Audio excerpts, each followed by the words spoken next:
Good evening, my friends. This is Paul, and I apologize for being absent for so long. My work schedule is now much more hectic, so I might not be able to film as frequently.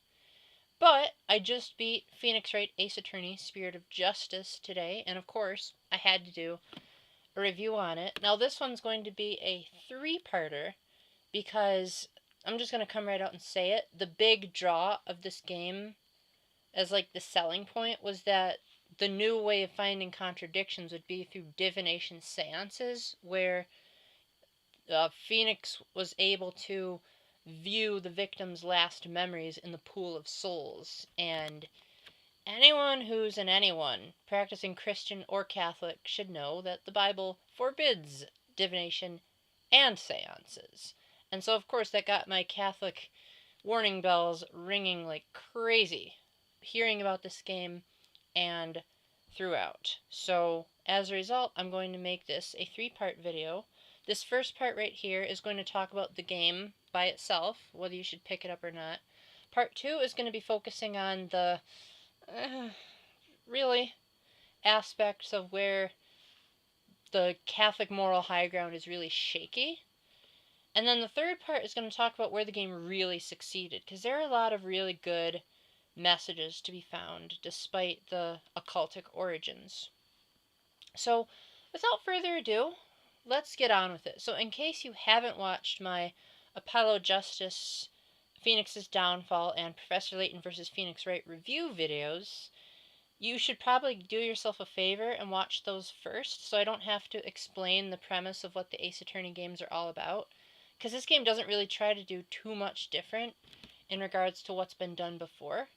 But two things that significantly change up the experience, in my opinion, were, of course, the seances and there's more investigation sequences than in Dual Destinies. Now, granted, I never was a huge fan of investigations in Ace Attorney, but I'm surprised to report that of the new features that were introduced in Dual Destiny, such as rotating the crime scene in multiple, or viewing it at different angles, having a check mark appear in the cursor when you've already examined something, being able to just click anywhere on a menu to go to a new location instead of walking from place to place like in the originals, definitely made investigations far less frustrating, and I never found myself overly annoyed at any point, which is saying a lot, except during the forensic stuff.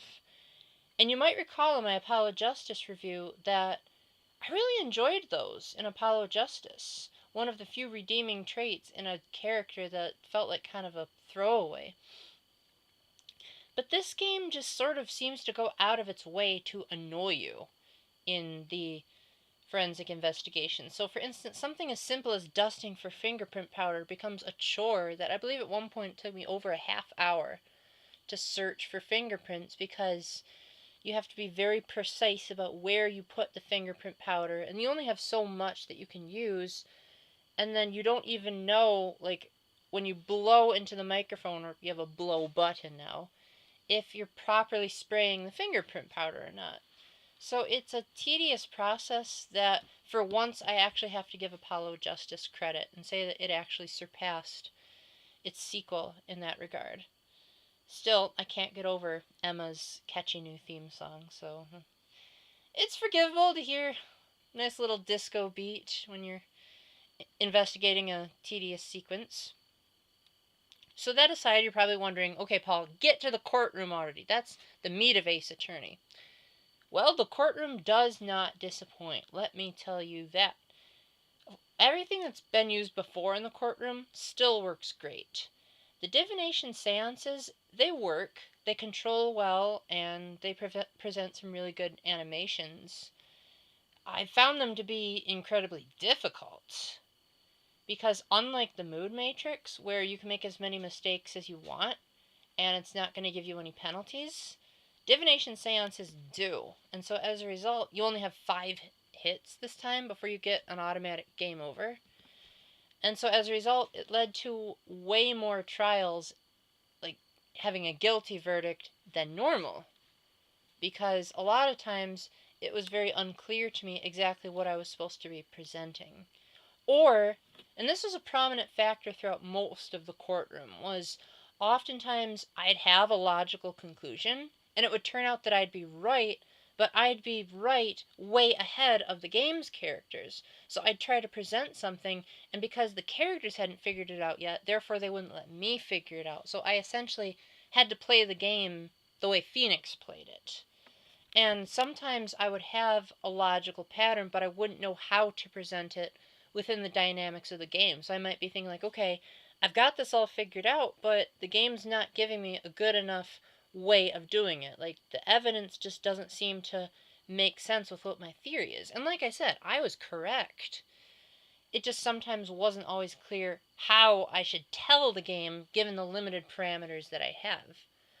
But these instances were few and far between. Most of the time, I had a blast looking through tons and tons of evidence and pressing every statement and exposing the contradictions. It never quite gets old. I mean, it may have been a reused formula for about over 10 years now, at least in North America, but still, there's something about just shouting, "Objection!" and then being like, yeah, I totally solved this. One of those you gotta see it to believe it types of things. So, I don't want to go too much into the story because, again, Ace Attorney games are visual novels, so telling you the story would basically be defeating the purpose of the game.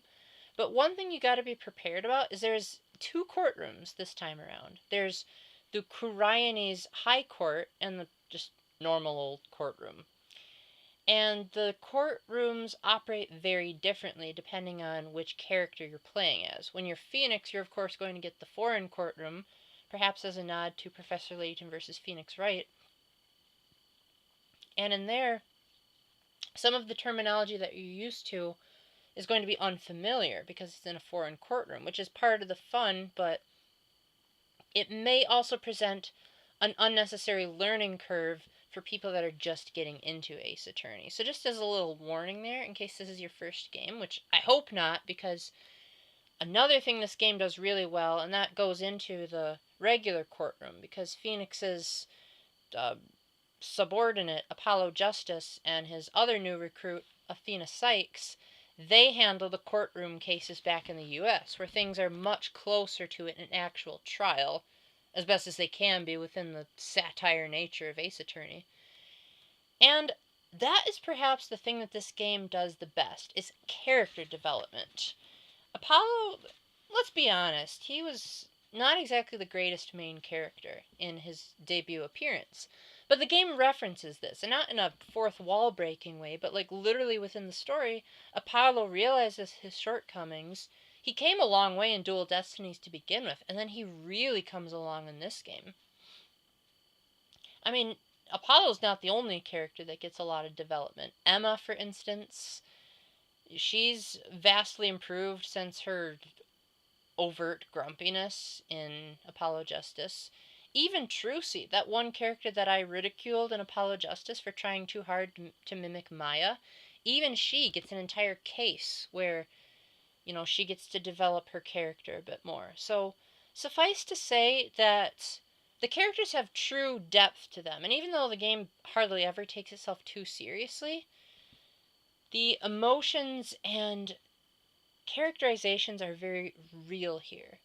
And it really made me fall in love with the cast way more than I normally would in a mainstream Ace Attorney title post Trials and Tribulations, with the exception of that fourth case. That was just weird. But maybe that's just me. Maybe I'm just not much of a culture guy. So, the game controls well, sounds well. I admit it would have been nice if they had more fully orchestrated pieces like Versus did, but still, the soundtrack is pretty stellar, especially the remakes of familiar tunes that we're all used to. I still can't get over Emma's new theme. It's so catchy. I found that there weren't really enough cinematics, and the voice acting was incredibly lacking. But Ace Attorney's strong point never was voice acting. It's always a text-based game, probably always will be. And the writing, thankfully, has reached a much higher point than it did in Dual Destinies. I mean, the darker tone of the game's overall story is well reflected in seeing as there aren't as many jokes this time around, but the jokes that are here are still quite interesting if you know American pop culture. In fact, my best friend just pointed one out to me a couple of minutes ago that I didn't catch because he knows more about pop culture than I do. But yeah, so the writing is really good. There's far less typos than Dual Destinies, where pretty much every other sentence had a misspelled word or improper usage of grammar. So I'm really glad that the game maker stepped it up. Also, adding an options menu is nice because if you're not used to the screen shaking that Ace Attorney games typically have, you can now turn it off, as well as several other factors that you can adjust, like turning off the sound effects if all you care about is the music, for instance. And that probably would be a good thing if you don't want to hear the so-so voice acting in the cinematics. So is there anything wrong with this game, you might be asking? Like, legitimately wrong in terms of gameplay?